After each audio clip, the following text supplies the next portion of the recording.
Shalom, senang sekali boleh berjumpa kembali dalam program Waymaker. Firman Tuhan yang akan kita dengar pada pagi hari ini terambil dari Injil Matius pasal 12 ayat 37. Demikian firman Tuhan. Karena menurut ucapanmu engkau akan dibenarkan dan menurut ucapanmu pula engkau akan dihukum. Dari firman Tuhan ini saya beri tema perkataan yang bertanggung jawab. Saudara yang dikasihi oleh Tuhan Yesus, punya kemampuan berbicara di depan banyak orang seperti di dalam forum, rapat, seminar, kelas, dan sebagainya adalah sesuatu yang sangat membanggakan karena tidak semua orang dapat melakukan hal tersebut. Tetapi jika seseorang berbicara sembarangan di hadapan banyak orang dan tak mampu mengekang lidahnya, apabila yang terucap adalah perkataan yang kotor, ini justru sangat berbahaya dan bisa menimbulkan masalah besar. Saudara, berhati-hatilah. Firman Tuhan mengatakan di dalam Injil Matius 12 ayat 36. Setiap kata sia-sia yang diucapkan orang harus dipertanggungjawabkannya pada hari penghakiman. Rasul Paulus juga memperingatkan orang percaya. Di dalam surat Efesus 4 ayat ke-29 dikatakan, janganlah ada perkataan kotor keluar dari mulutmu, tetapi pakailah perkataan yang baik untuk membangun di mana perlu, supaya mereka yang mendengarnya beroleh kasih karunia. Saudara, perkataan kotor dan sia-sia adalah perkataan yang jahat dan buruk yang dapat menjadi penyulut api, yang dapat membakar, dapat melukai dan menghanguskan apapun yang ada di sekitarnya.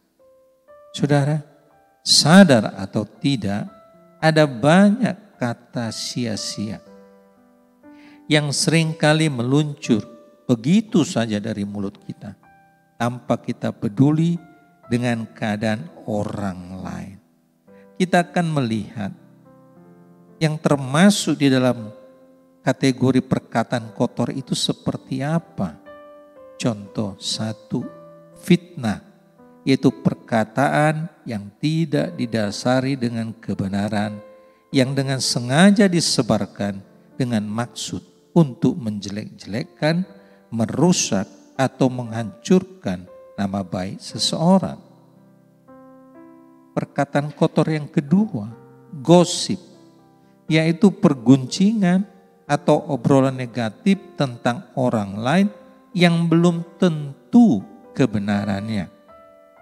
Perkataan kotor yang ketiga, hujatan, yaitu ucapan yang mencaci, mencela, atau ujaran kebencian. Perkataan kotor yang keempat, makian, yaitu kata-kata kasar yang diucapkan seseorang karena tersulut oleh amarah yang meledak-meledak dan sebagainya.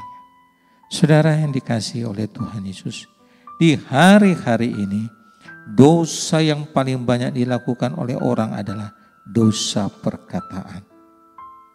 Banyak juga orang Kristen yang ketika berada di luar area gereja tidak bisa menguasai mulutnya.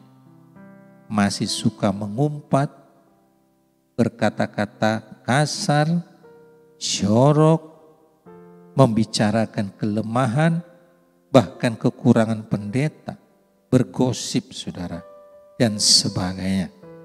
Firman Tuhan mengingatkan di dalam Amsal 20 ayat 9. Siapa mengumpat membuka rahasia. Sebab itu janganlah engkau bergaul dengan orang yang bocor mulut. Saudara, mulut kita bisa menjadi sangat powerful, sangat berkuasa.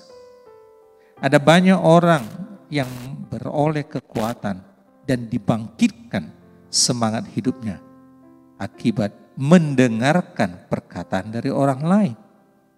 Sebaliknya, ada pula yang menjadi terluka, hancur, bahkan frustrasi dan putus asa oleh karena terbunuh oleh perkataan yang disampaikan oleh orang lain. Saudara yang dikasihi oleh Tuhan Yesus, seorang percaya tak sepantasnya mengucapkan perkataan kotor dan sia-sia. Adalah mutlak untuk selalu mengucapkan perkataan yang benar dan positif.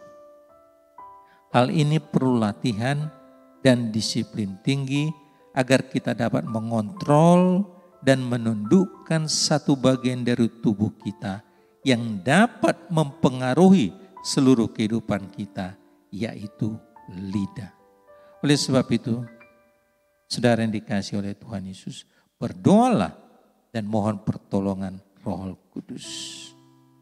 Lalu bagaimana seharusnya perkataan orang Kristen?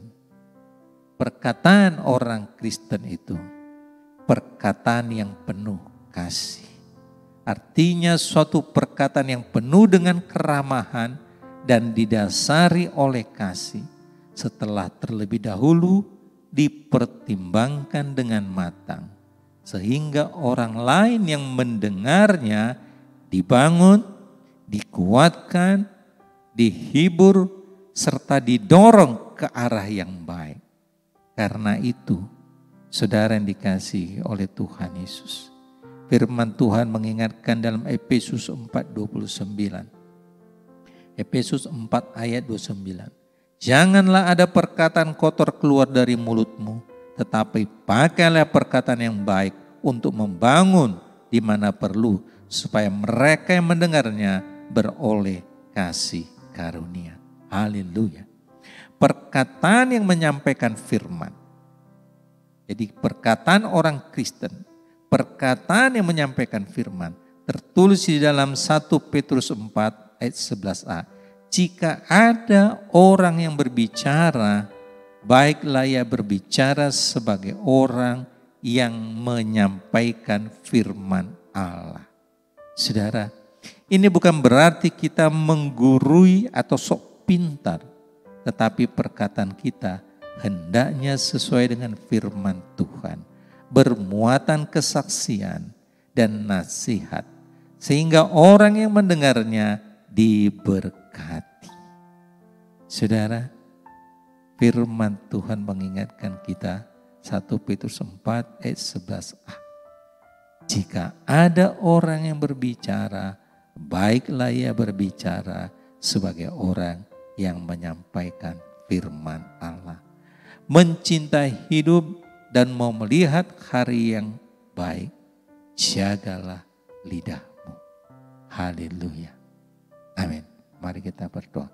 Bapa, hamba berdoa bagi setiap jemaat yang dikasihi oleh Tuhan. Roh Kudus, Engkau tolong jamah, urapi bibir, lidah mereka, agar supaya di dalam berkata-kata seperti apa yang firman Tuhan katakan. Berkata-kata membangun orang lain dengan penuh kasih. Terima kasih Bapa. Di dalam nama Yesus, hamba sudah berdoa dan mengucap syukur. Haleluya. Amin. Tuhan Yesus memberkati.